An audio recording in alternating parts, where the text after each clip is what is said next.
Song Revolution with John Chisholm on the NRT Podcast Network. Hey guys, John here, back with you for another round of Song Revolution. I hope that you're getting all you need to encourage and inspire yourself in your songwriting and to never give up on yourself. Certainly don't give up on God or on the audience that He's got for you and your music. I believe that if you have the desire to write great songs, that's Him reaching through you to reach the people He knows need your songs. I love the verse that says, God is at work in you to will and to do of His own good pleasure. You know, He knows the good stuff He wants to bring through your life. So keep the faith, keep trying. That's been a huge secret to my success over these years. Just don't lay down and quit, right? Hang in there and never give up. Great songwriting requires a lot of effort as well as your talent. So keep listening to the show and checking out all the great resources and training that we offer over at our site at NashvilleChristianSongwriters.com to step into your calling at the highest possible level. I believe you're called to this, and we're here to help. Well, I've got a great interview for you today with a great young artist and worship leader named Justin Warren. Justin's had over 1 million streams on his songs, and he's really coming on strong as a full-time artist. We had a great talk, and I know that you're going to enjoy getting to know Justin just a little today. But before we get there, let me recommend to you the fine people over at Music City Acoustics. When I wanted to treat my office and podcast studio last year, turned to these guys and they totally came through for me. I'm a DIY kind of guy, and I was actually tempted to try to build the acoustic panels myself, like go to Home Depot, buy the lumber and insulation and all that, but boy am I glad that I let the experts deal with it. I mean, it would have been a big mistake and cost me more in time and trouble and smashed fingers if I didn't call on them over at MusicCityAcoustics.com. They use only the highest quality materials, and their craftsmanship is top shelf. I wish you could see my studio. I mean, I call it the Chiz Pod. You'd love the look and the feel of these sound panels and the corner bass traps. They just make it sound like I'm in the closet, and it makes post-production on this show or any demos I do here sound incredible. They do music acoustical treatments for home studios, churches, businesses, or any location that needs to be treated. Now, they even do a free CAD drawing to show you what you might need if you just jump over to their site at MusicCityAcoustics.com and simply enter the dimensions of your space. And they got back to me in 24 hours, and it was all very affordable and the best thing I've done for my studio.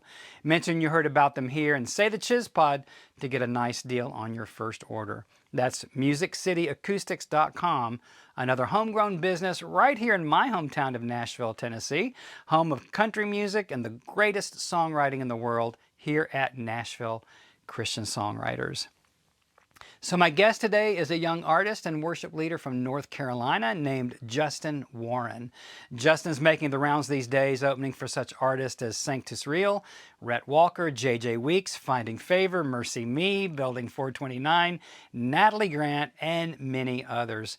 He releases his music on Radiate Records and has gotten over 1 million streams on his music so far, and that's not a shabby beginning. And there's so much more to come from this guy. I loved our talk and found Justin to be about as real as they come. He's the son of a preacher man, married for 15 years now, and the proud dad of 2 sons, and currently expecting their 3rd child. So Justin's pretty busy these days. He's managing a ministry, a whole lot of travel, and being a great husband and dad. But in this interview, Justin reveals a season in his young married life in which he almost walked away from it all, and how God restored his marriage and his own heart for God in a way that I don't think you want to miss. As always, I'd love for you to like and share these episodes out to all of your musician and worship leading friends, and even to people who just love hearing great podcasts. It's a great privilege to bring them to you and to encourage you each week to show up in the world as your best self and to be intentional about your calling to write songs to glorify God in the highest ways possible. So I think you're going to enjoy this conversation with Radiant recording artist, million-song streamer, worship leader, songwriter, and my new best friend, Justin Warren. All right, Justin, good to have you in the house, man. Thanks for having me. I'm really honored to be here. Yeah, I drove over from North Carolina. Yes, sir. How are things in the Carolinas these days? Beautiful. The trees, all changing colors. It's Sweet. gorgeous. That time of year, isn't Yeah. it? Yeah.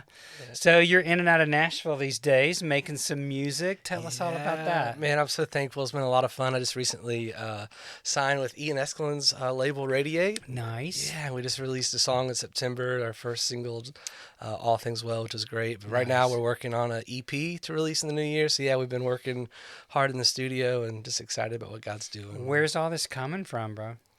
The songs? Yeah, just this whole music thing. I mean, you grew up in the church. Oh, Dad yeah. was a pastor. Yeah, right? my dad And so- actually, my dad was a pastor when I was young. He pastored most of my life as growing up, and I felt the first call I felt towards music and ministry was sixth grade at summer camp with I was going there with my church, and at that time I wanted to be a drummer in a praise band. The So- old drummer in the praise yeah, band. that's what I wanted to do. Yeah. And so my dad made a deal with me. He was like, "All right, I'll buy you a drum set if you do band in school." And so I did, and I ended up playing band from sixth grade all the way to graduating. I was a percussionist, and I didn't pick up a guitar until like in between my junior and senior year. My sister started taking lessons, and she'd come home from guitar lessons. But hey, let me see that, and then I just fell in love with it. I started going to lessons. Started playing in my church, and next thing you know, I'm being asked to lead worship, and that a guy saw me leading worship at church, asked me to come be a lead singer of a local Christian band, and that kind of started this whole journey. It's funny because growing up, I hated being in front of people, I hated singing, I hated all that stuff. So God has a real great sense of humor. He has a sense of humor, doesn't he? He kind of tricks us into stuff, doesn't he? Yeah. So you grew up in church, but now here you are. I mean, stepping into a Christian music career that so many people would love to be doing. And so you were in the band, and then what happened from there? Yeah, it's been quite a journey. So right out of high school, I started traveling in that band. My parents were very supportive. They're like, "You can pursue this. Just make sure you can take care of yourself." Yeah. And so I would work. I worked a full-time job and did that band. And I'll never forget my full-time job. I got to where I was having to take so much time off. They're like, "You got to decide music or this," and I'm like, "Music. I'll see you later." Yeah. And so then that turned into just doing odd jobs. I've led worship at churches. It's been a long journey. I've made a lot of mistakes along the way. God's taught me a lot of things. He's been Okay, now you can't incredibly throw that. gracious. You can't throw that out without talking about it. Let's talk about it. What's the biggest mistake? Yeah, there was a season early on in my life where I got married really young. I was 20 when I got married.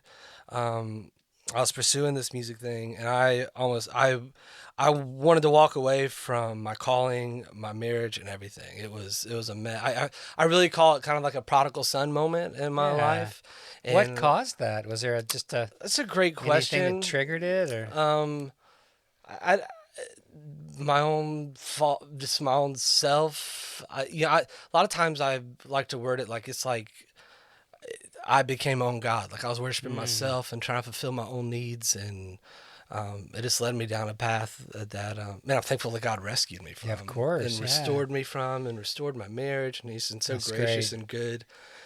And and from there, God just blessed me, and I've been traveling and like touring on my own and leading worship, like as a Christian artist, and playing concerts and tours and festivals for like the past 6 years now, which has just been the grace of Full God. time. Yeah, it's been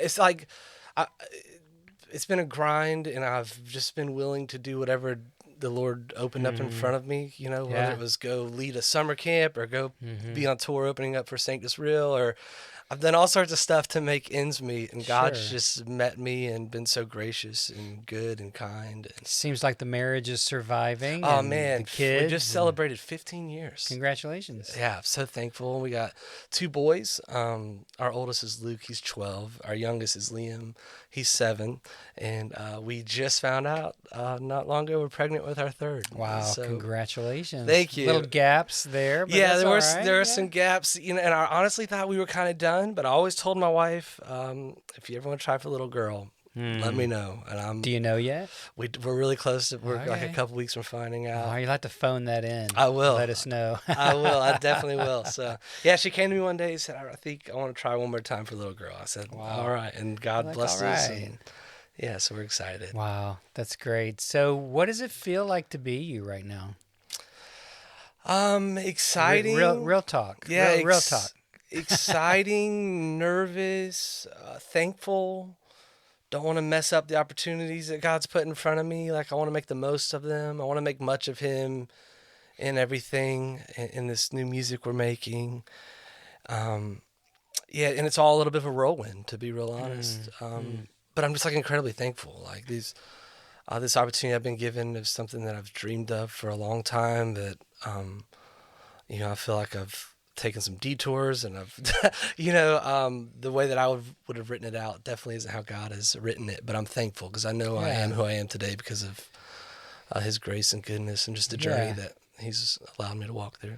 I think it'd be so easy to just kind of live into what seems to be the perfect Christian life. Grew up in a Christian home, pastor dad, married young, but then you hit that big speed bump, what you're calling your prodigal moment. And what do you think was the biggest lesson you learned from that? Oh man, there's so many, and I feel like I'm still learning so many. Oh man, I want to answer this well because I would say that God. Sorry for the pause. You might have to edit this. There you go. That's good. Pauses are good. That God's grace is sufficient, and He's so patient and loving and kind, and in that there's hope for anybody for whatever they're walking through, and that's I want to carry that with me. Where I meet people who are going through all sorts of stuff, who've walked through all sorts of stuff, and I just wanted to share that hope with them. Yeah. What was the moment of restoration? I mean, how did that happen? The prodigal comes back to the Father with open arms, but how did that work out with your family? And I would say it was more of a process than like a moment. There wasn't like a movie moment where it was like, bing, it's just like, it was like daily walking through, okay, let's make this right. Let's get this right. Let's get right together. And it was just, I feel like it's been a journey. And now we can look back and man, it's just like, it's so sweet. Walking through that process was painful, as it could be. But, I'm incredibly thankful. I would really just consider it more of a daily process of, fighting to do the right thing and make things right. So how does your spiritual life look these days, having been through that and, some years back, I guess? Yeah, several years back. We don't ever talk about sin in the present. Right, it's like, right. It's It's like, I sinned a decade ago.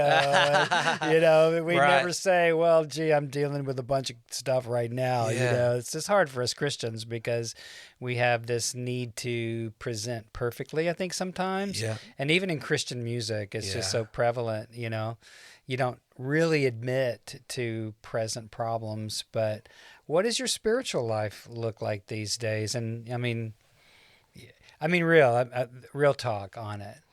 Yeah. Am I digging too deep? No, Justin? not at all. I love it. I would. He's like, who is this old guy? No, I absolutely came to his house and he's like trying to dig into my soul. But. No, I would say that my walk with the Lord is as close as it's ever been, and I love spending time in His Word.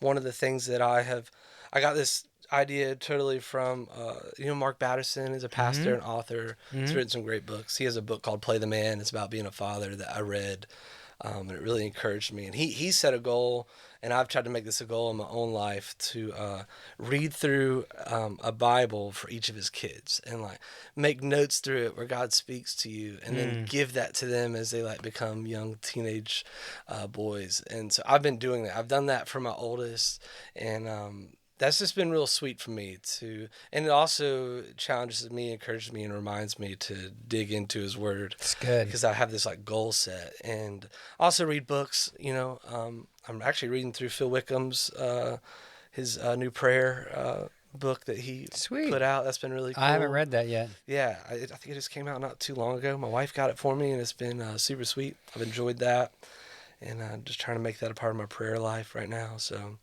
yeah. Excellent. So how did you get into writing songs, and what are some highlights for you? And I'll have you get a little closer to your mic there again. About that. That's all right. No. I started writing when I picked up the guitar and started taking guitar lessons and started playing.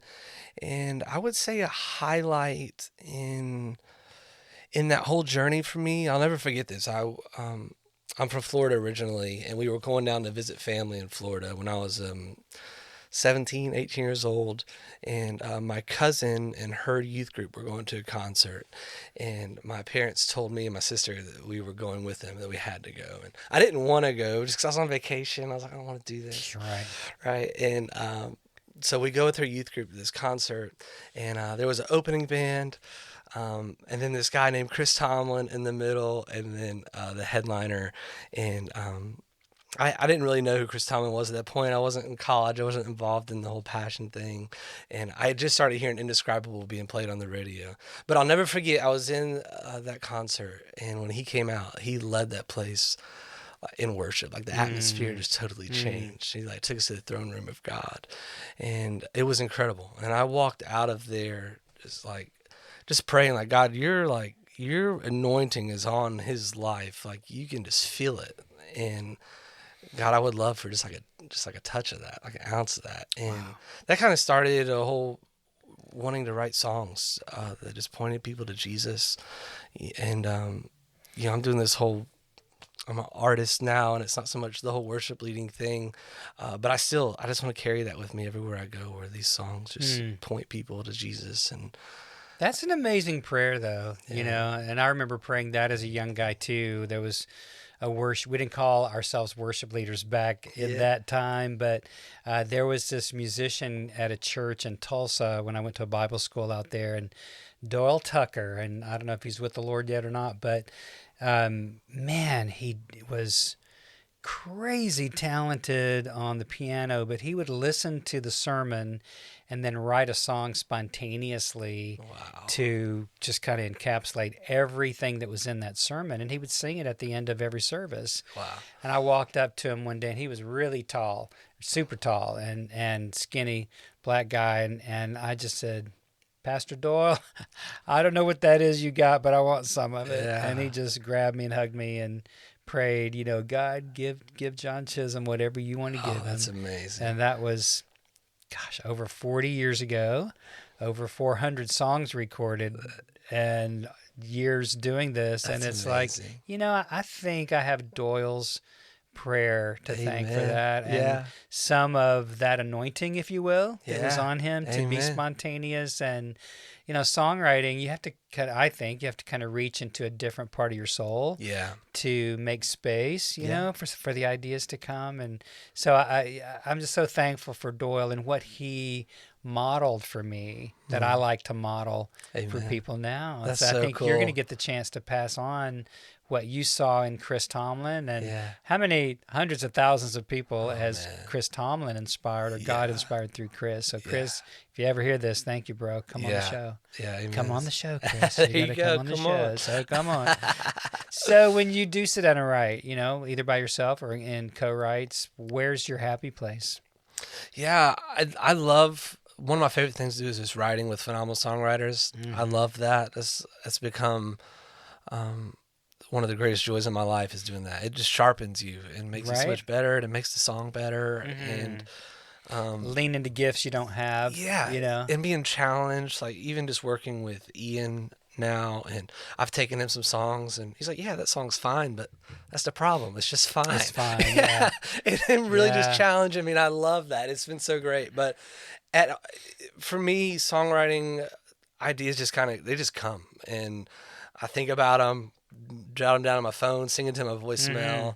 I have a little studio set up at home that I'll sit down and try to hash things out. Sweet. And then bring ideas into the studio with Ian. And so it's just kind of I guess just my lifestyle, and just, I love it, and I'm thankful to do it. And I love it when the Lord gives me something that just kind of inspires me and, sends me chasing after an idea or a thought. Well, if you had to pick like one theme, and don't say God's love, don't say worship, don't say encouragement, but cutting you off at the pass on those. If you had to choose like the theme of your life, or the thing that you feel you go back to time and again. I always go back to worship and healing. God did some wonderful restoration in my life, and I just go back to that place. I long to share that healing with people and help them to understand that they don't have to stay in confusion and darkness and brokenness, and whether it's addiction or just pain or whatever, depression, that they can come out of it. God does heal that stuff. I mean, it's a process, and it's not always easy, but do you feel like you have a theme you come back to again and again? Yeah, for me, it's definitely hope. Like, Jesus told us in this world we'd have trouble, but to take heart because he's overcome the world. And I mentioned this earlier, just meeting so many people. I've people whose stories just blow my mind. And I just want to encourage them that there's hope because of who Jesus is and what he's done for us, and because he's already overcome the grave.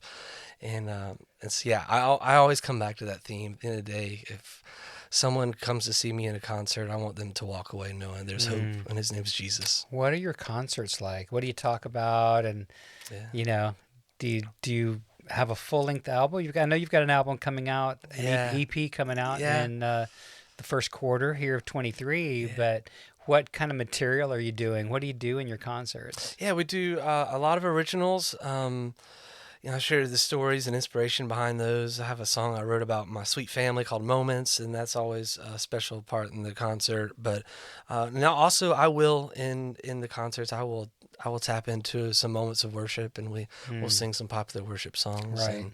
And so that's always a great time as well. So it's kind of a little bit of a mix of, me sharing original material and then hopefully leading people to the throne and just worshiping the Lord together. Very cool. You're going to do All Things Well for us today? Yeah, absolutely. Well, why don't we take a minute and do that? All right, that sounds great. Yeah.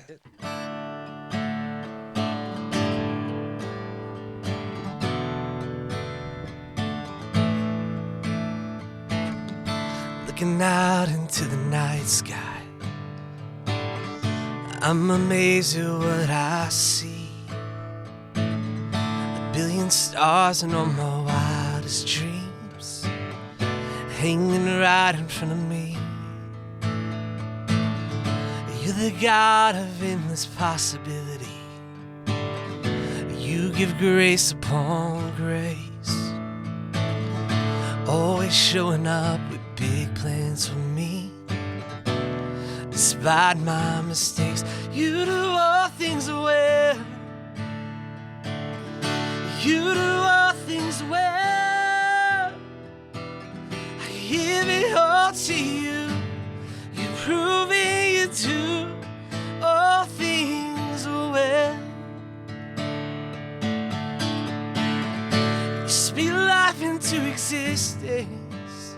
You're the only one who could turn a world that's only ever known darkness into something good. You do all things well. You do all things well. I give it all to you. You're proving you do all things well. You do all things well. Give it all to you. You're proving you do all things well. You never wasted a moment. I praise you in the good times and the bad. You are the one that I hope in. My future is held in your hands. You never wasted a moment. I praise you in the good times and the bad. You are the one that I hope in. My future is held in your hands. You do all things well. You do all things well. I give it all to you. You're proving you do all things well. You do all things well. I give it all to you. You're proving you do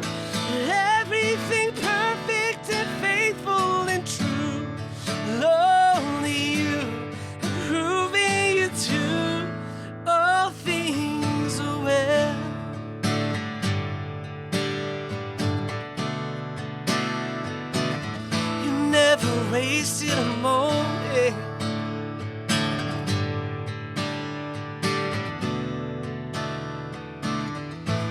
You do all things well.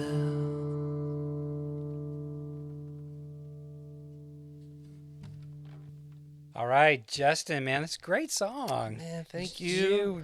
I love the songs that you can either produce out, like your single is, great video, by the way, Thank or even just acoustically, it stands up. So Yeah. did you write that yourself or with Ian? So or? I started it on my own, and just a little backstory behind it. COVID affected so many in so many ways. I was out on the road with Sanctus Real opening up for them. It was me, Jamie Kimmett, and then them on the Unstoppable God tour when COVID hit. And I was so excited. I was like, man, I felt like here I am. I'm like opening up for this band that I grew up listening to, and like I felt like God was kind of taking my career to this next level, and I was excited about the days ahead. And the next thing you know, like boom, everything's over, right? Yeah. And not just that tour, but everything I had planned for the rest of the year is called and canceled. So, I know it's probably selfish to say, but it just bummed me out. Sure. Yeah, I was bummed about it. And then also in the middle of that season, one of my best friends in the whole world, he's played drums with me for like 7 years. His name's Josh. His dad was diagnosed with cancer, and we were praying. I believe in the power of prayer. We were praying so hard for his healing. We had people at shows praying, and just so many friends. And ultimately, God chose to heal him by taking him home, and we know he's in a better place. But that kind of it was heartbreaking. And then in the middle of this season, I would say I honestly probably struggled with some depression. Just a little bit of anger, just things not going as I had hoped or thought, and didn't know what God was up to. Right. And in the middle of that, my dad sent me this sermon on YouTube, and it was out of Mark 7. And there's 2 accounts of Jesus healing people. He heals a little girl who's filled with an unclean spirit, and then he heals a man who's deaf and can't speak. And immediately following those 2 healings, in Mark 7:37, it says the people were astonished beyond measure, saying, "He does all things well." Mm-hmm. And what caught me off guard was the preacher preaching the sermon. He said, well, of course these people would say that. They just witnessed Jesus do absolutely incredible things right in front of their eyes. Like, he does all things well. He says, but what about for those of us who are walking through seasons where we have all these questions? We don't know what God's up to. And that's where I was. Like, it hit me, right? That's right. He's like, for those of us who are in those moments, we have to choose to believe that he does do all things well. Right. And it's like, ultimately, one day our faith will be made sight, and we'll be able to see in whole that he really does do all things well. And so that birthed this idea, this song. And originally the song was filled with like a lot of questions to God, and it ended with that tagline, "You do all things well." And I took it to Ian, and it was a really depressing song with that one little tagline. He's like, man, that's a great idea, but let's make this more encouraging. And he helped me really reshape it. Yeah. And which was going back to writing with great songwriters. And he turned it into something that it wasn't, and I'm thankful for that. But we really held on to that idea in the bridge. He never wastes a moment. We can praise him in the good times and the bad. Yeah. And choose to trust and believe that he does all things well. That's so good. It's a great story and really highlights something I try to focus on with the songwriting clients I work with here at Nashville Christian Songwriters. Is you can write songs that are cathartic in nature, where you're just getting your feelings out. You're mad at God, you lost a loved one, or you didn't get the job, or you lost the relationship, or whatever it is, and you're just venting, lamenting. It's a legit thing, but very few people really want to hear it, right. And so, get a therapist, get a journal, and go do your thing, right? But when it comes to encouraging people, so many writers really start off with just kind of puking out all the bad stuff and calling it, a song from God. And it's like, no, that's really not. That's your inner chatter. That's your own pain talking, and it's valid. Yep. And we're not discounting that, but there has to be a way to turn it, And I've worked with clients, and in fact, I'll give a little shout out to Becky Nordquist. And Becky, dear friend, great worship leader, songwriter, and Becky has gone through 5 miscarriages and a stillbirth, and so, she would write about that, and I'd be like, Becky, where's the redemption in this? And I recognize, your pain and all that. But she wound up recording a song that was actually written for her called "Before We Said Hello" by Steve Seiler. Hey, Steve. And I'm doing a big shout out for musicforthesoul.org. Great people. But Steve heard her story and wrote this song for her. And it's a straight up lament. There's nothing Jesus-y, redemptive, and other than, okay, I'll see my babies in heaven kind of thing. But man, that's a tough constellation on earth. So all that to validate lament, it's got its place. But the majority of what we do in Christendom, for better or worse, is celebrate the goodness of God, the faithfulness of God. You do all things well, because those things rehearse that covenantal faithfulness. In Hebrew, it's hesed, which is that we translate it faithfulness and goodness and some other ways, but it is that God cannot ever cease to be faithful to his word, whatever that means, and your friend's dad going to heaven is just as much God's faithfulness and covenantal promise and goodness as a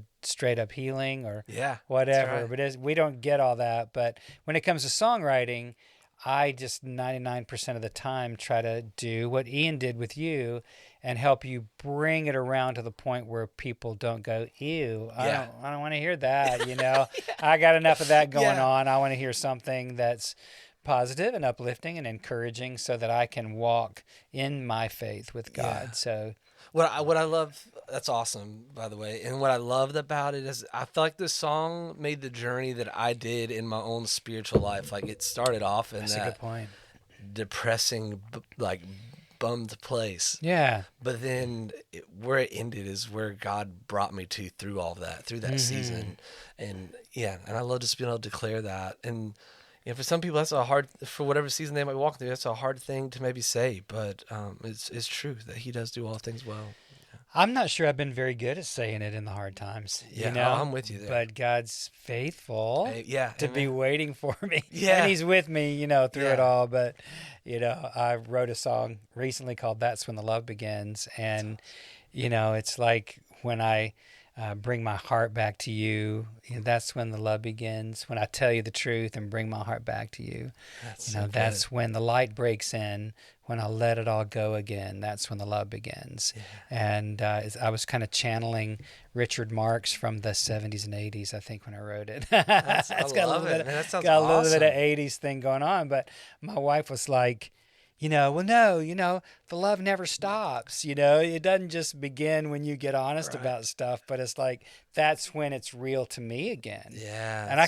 And for me, Justin, it's like we have this concept of God. I say we think he's more like Casper the Friendly Ghost, that he kind of flits in and out, And we say, well, God really showed up, but it's only because we were more aware. Come on, that's so good. But God doesn't enter the building and exit the building we sing songs, That's such a great point. That's something as I've led worship, that I've tried to really encourage. Because you'll hear people pray, God, would your spirit just come and fill this place? Well, it's like, there's not a square inch of all creation that he's not already there. That's right. So God, what we're really praying is, will you manifest yourself in such a real way, in a way we hadn't experienced, make it fresh and new. Yeah, open our eyes, open our minds and hearts and our experience to him, because I just believe that he is, like you just said, he permeates creation and us, and he doesn't flit in and out of the building just because we sang another verse of Oceans or whatever, So, but those things really help us to get in touch. Yeah, absolutely. So, and I get that too. There's a little bit of semantics there, but